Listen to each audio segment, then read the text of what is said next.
In this video, you'll see how to assemble the electronics, and we'll also show you how you can tidy the cables. The first step is to connect the cables to the detection modules. You'll need to mark on the labels which cable goes into its corresponding extruder module. Also, check the manual to see which is the correct orientation when plugging the cables in, since each plug is slightly different at each end. Then we'll be attaching the LCD to the metal frame. Clip the printed parts onto the frame, then slot the LCD unit into the slits at the top. Fasten it with the corresponding nuts and bolts, and as always, don't forget to make sure which ones they are in the manual.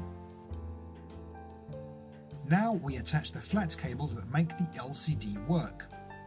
Notice that the cable with one stripe marked on it goes into the EXP1 slot, while the cable with two stripes goes into the EXP2 slot. Choose the cable end where the cable bends away from the plug in the manner you see here, then plug them in firmly. The power unit is next. It's attached with screws via various holes which you can see clearly highlighted in the manual. It's very important that you check to see if the power unit is correctly set up for your region's voltage. The PTFE feeder tubes need to be connected. It's just a matter of slotting them in and pushing them until you feel that they've been clamped into place. Each feeder tube should reach the black plastic feeder as shown in the manual.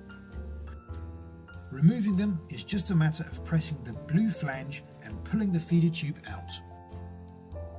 In this step, we'll be mounting the motherboard onto the frame, but first there are some flat cables to plug into place. These cables have some stripes marked onto them, and they show into which socket they should be slotted into. Start with a flat cable with two stripes and plug them as you see here. Notice the cable wraps around the back of the motherboard. Then plug the cable with three stripes, starting on the side you see here. Again, see how the cable wraps around the back of the board and crosses over the other cable and plugs into 8 pins. The cable plug has 10 pin sockets, but when applied, you'll see how there is only space to plug in those 8 pins. You can now mount the motherboard onto the frame. Note that there are 3 3D printed spacers that go between the motherboard and the frame, and the bolts thread through them. Screw them in tightly with the nuts and washers. Note that you may have to remove a flat cable plug for better access on one of the corners. Don't forget to plug it back in after you've finished fastening the bolt. Before you clip on the heated bed cable, notice how the cable is fed through beneath the plate and up behind the motherboard. Clip the cable onto the bed, then slide the build surface back and forth all the way to make sure the cable isn't improperly clamped or scraped. With this done, carefully place the glass build plate onto the heated surface. Keep this in mind as we're now going to give you a general idea on how to tidy the cables.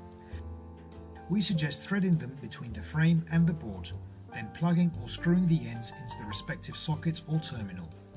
Very importantly, you shouldn't bend them too tightly nor stretch a cable too far as to strain its connection.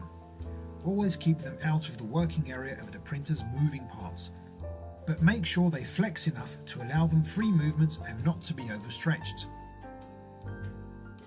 For connecting all the plugs and wires to the board, it's very important to carefully look at the diagram in the manual.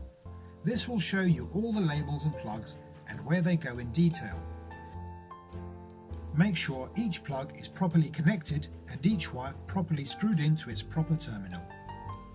Once you're sure everything's been connected and wired properly, plug in the power cable and switch on the 3D printer. Congratulations! Your B2X300 3D printer is now assembled.